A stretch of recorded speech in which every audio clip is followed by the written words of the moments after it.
All right, so our goal for today is to define and classify special quadrilaterals.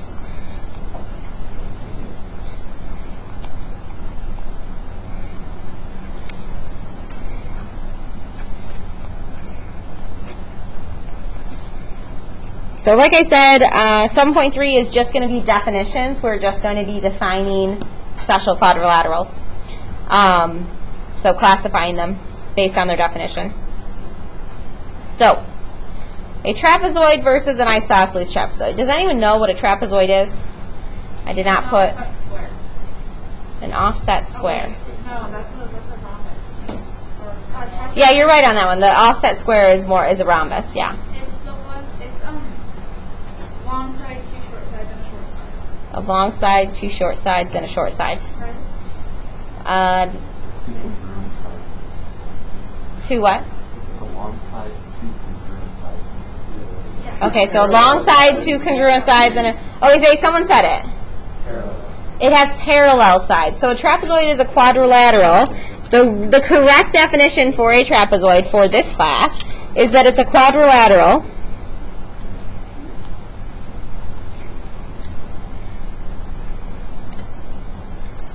I just skipped part of that word. Okay, I can explain it. A quadrilateral with exactly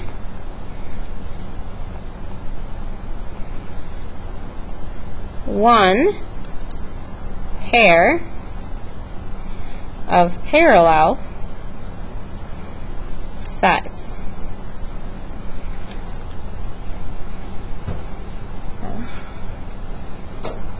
So a quadrilateral with exactly one pair of parallel sides. What does a quadrilateral mean? Four-sided figure. So it's a four-sided figure, and two of those sides have to be parallel. So we're going to draw what that actually looks like. If you draw some parallel sides here, I'm going to draw one that you guys wouldn't actually think about. I'm going to mark that these are parallel sides. And then just join the other two sides. There you go. That would be considered a trapezoid. That's not the trapezoid that you normally would see. Most of you guys think about isosceles trapezoids when you think about a trapezoid. Okay? But an isosceles trapezoid is a more specific type of trapezoid. So, if an isosceles trapezoid, let me show you exactly. These actually show you what not trapezoids look like and what trapezoids look like. But if we look here, this one appears to be an isosceles trapezoid because it also has one pair of congruent sides. You don't know that. That's a guess. Yes, I don't know that for sure, but I said this appears to look like. I didn't say it was, I said it looks like, right? So I didn't assume, okay, but I just wanted to give you an idea of what it does look like. That would be what it looks like. But the proper definition for the isosceles trapezoid is a trapezoid. And the trapezoid definition says that it has to be a quadrilateral, so a four-sided figure, has to have one pair of parallel sides, where the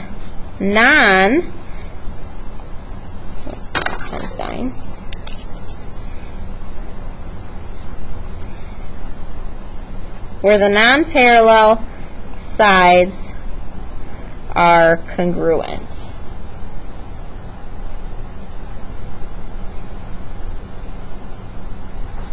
So I'm going to mark these ones on this diagram here, and I'm just going to mark this as an isosceles trapezoid. So that way we have a diagram there.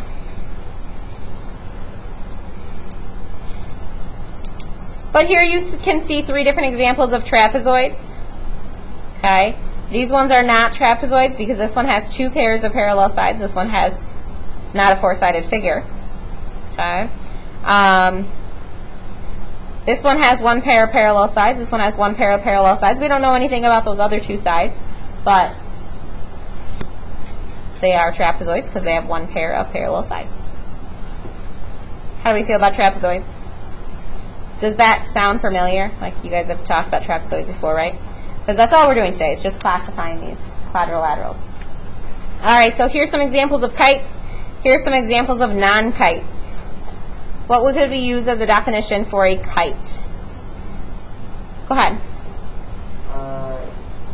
Two of the sides are congruent, and the other two are also congruent. Okay, so two sides are congruent and the other two sides are congruent. But then that would definition technically would say that this could be a kite then. Oh, the two congruent sides are congruent. Yes, the two congruent sides have to be touching. Okay.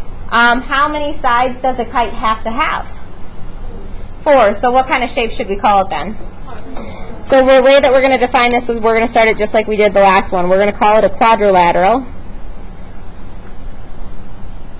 That states that it has to be a 4-sided figure. So a quadrilateral with 2 pairs. And in math, when we want something to be touching or next to each other, there's a certain word that we use. Does anyone remember what that word is? Starts with adjacent, yes. So a quadrilateral with 2 pairs of congruent adjacent sides.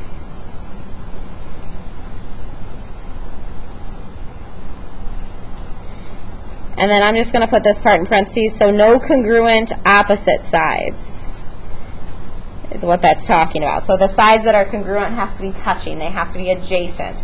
Adjacent means next to. If you want to put next to or touching underneath that because you're not sure that the word adjacent means next to or touching, you might need to add that in. All right, let's look at the next definition there.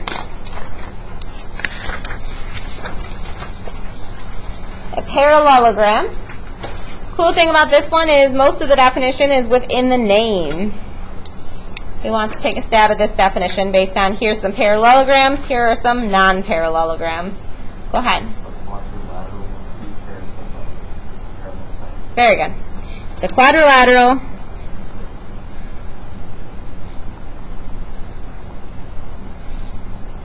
with 2 pairs of parallel sides. So it has to be 4-sided figure and then 2 pairs of parallel sides.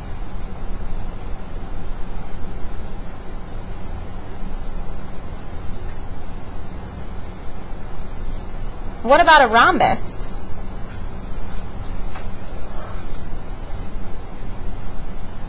This one was already brought up today. Someone said it was an offset square, which is true. It is kind of an offset square. But what makes these 2 a rhombus and these 3 not a rhombus? Go ahead. All of the sides are congruent. Okay, so all the sides have to be congruent. But then this one would also be considered a rhombus if we just said all sides have to be congruent.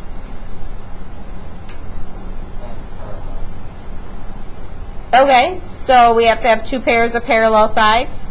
And it's a quadrilateral. And it's a quadrilateral. So it's a quadrilateral with 2 pairs of parallel sides, and all 4 sides are congruent. Wait a minute. What says that something's a quadrilateral with 2 pairs of parallel sides? A parallelogram. So the way that we can actually start this off, instead of having to say it's a quadrilateral, it has 2 pairs of parallel sides, and all 4 sides are congruent, we can just say it's a parallelogram with all congruent sides. Is that okay?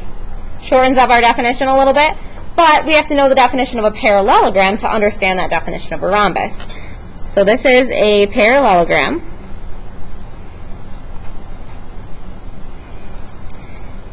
with 4 congruent sides.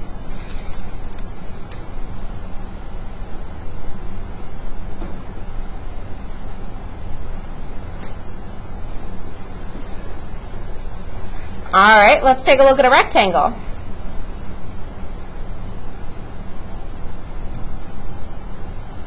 What's a rectangle going to be?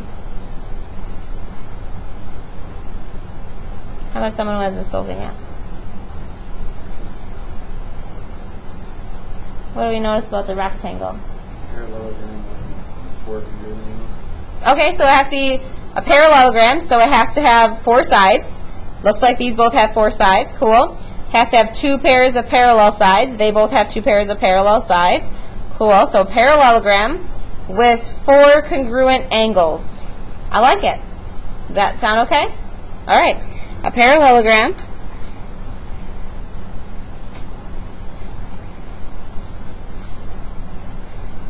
with 4 congruent angles. Okay, so wait a minute. What is the sum of a quadrilateral's angles? What do the angles have to add to in a quadrilateral? 360. And if all the angles have to be the same, what do they all have to be? If you have 4 congruent angles, and they have to add up to 360, what do those 4 angles have to be? They have to be right angles. They have to be 90-degree angles. So you could write this as 4 congruent angles or 4 right angles. The 4 right angles is just more specific because we know that if it's a quadrilateral, it automatically, and they're congruent, they have to be 90 degrees, which 90 degrees then are right angles. Okay? This would just be a more vague definition, but we actually know more information about a rectangle, is that they have right angles. All right, then what's a square?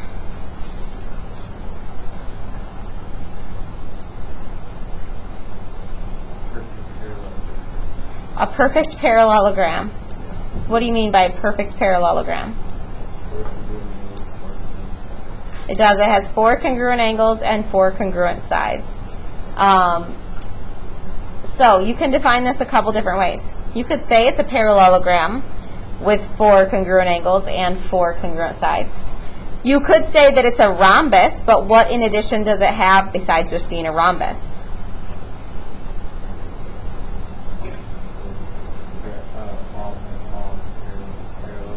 You could say that it's a rhombus, but with what? With congruent angles. You could say that it's a rhombus with 4 right angles. Or you could say it's a rectangle, but with what? With congruent sides. So you could define this a couple different ways. You could say it's a rectangle with 4 congruent sides. You could say that it's a rhombus with 4 right angles. Or you could just make it a more plain definition and say it's another parallelogram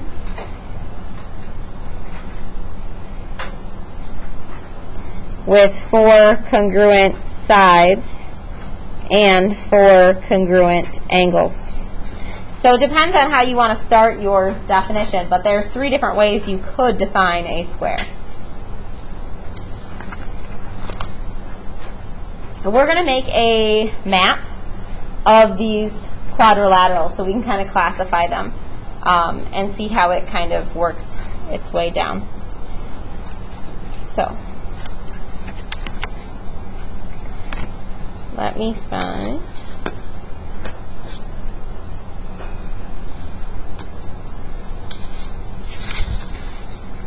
If you go to the front of your packet on the back of the cover page, there's a blank sheet of paper, and that's what we'll use. But we're going to draw a map of quadrilaterals. And the main type, it's going to be like a flow chart. So we have this main idea.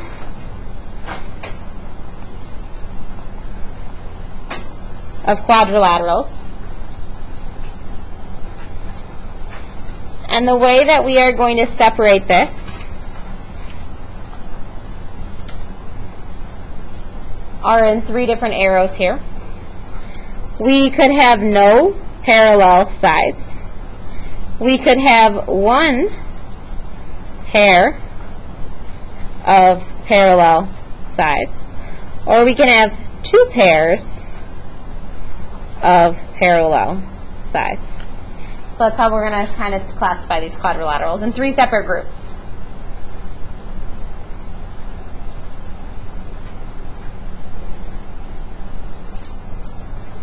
What do we call the quadrilaterals that don't have any parallel sides? What was the one that was underneath that group that we talked about?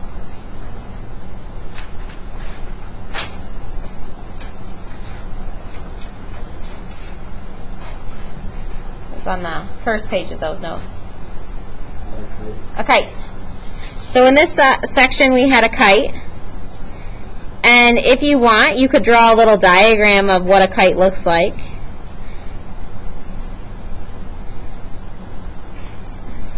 Just so that way you remember. Okay, remember we have two pairs of adjacent, congruent sides. So that's what a kite looks like.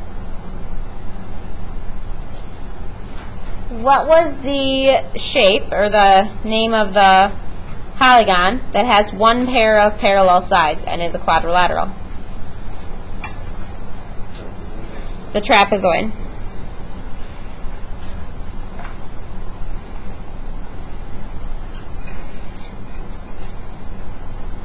Now this is going to be a flow chart that we constantly go back to, and I'll explain why in a minute. Okay, so one pair of parallel sides is a trapezoid, and underneath trapezoid, you actually have another special trapezoid, that isosceles trapezoid that we mentioned.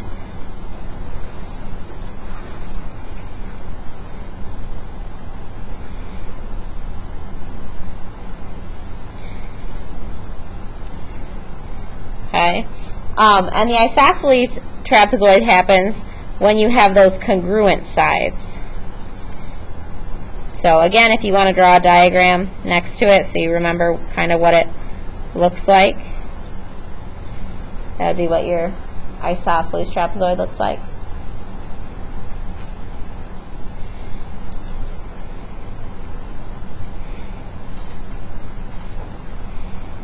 Maybe you want to draw something like that for a regular trapezoid, because these lines there in the middle don't really matter, as long as you have one pair of parallel sides.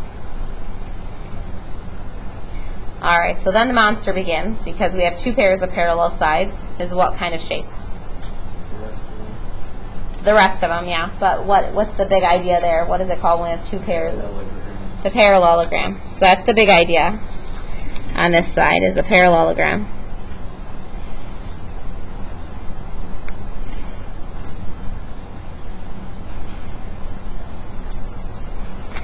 Okay. Now, the parallelogram has two different ideas coming off of it. We have a shape that has right angles. So we have the parallelogram with right angles, and we have a parallelogram that has congruent sides. What was a parallelogram called if it had right angles? A rectangle.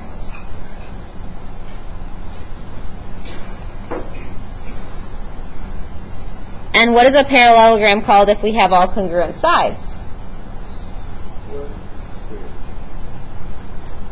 Not necessarily a square. A rhombus.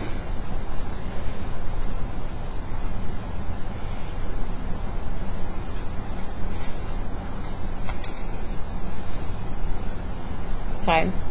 Now where does square fit though? Because you guys mentioned square. What is it? It is. It's like the rectangle and the rhombus had a baby, and that's how a square is born. It would fit right into the Flatland movie.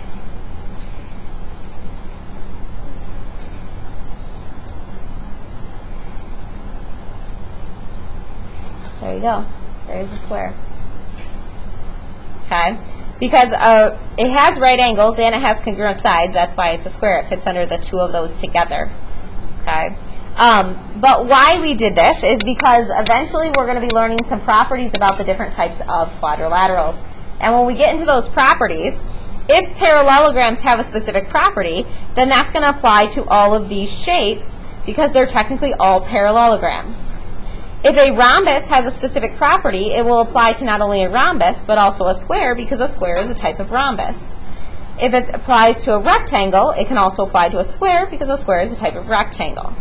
Does that make sense? So once we start learning about these properties, the flow chart will help us to identify which of these properties will these properties actually apply to, which shapes will the properties apply to. Because it applies to more than just parallelograms, because all of these are parallelograms. So if you learn a property about a parallelogram, it's not only to a parallelogram, but it's going to apply to rectangles, rhombuses, and squares. Okay.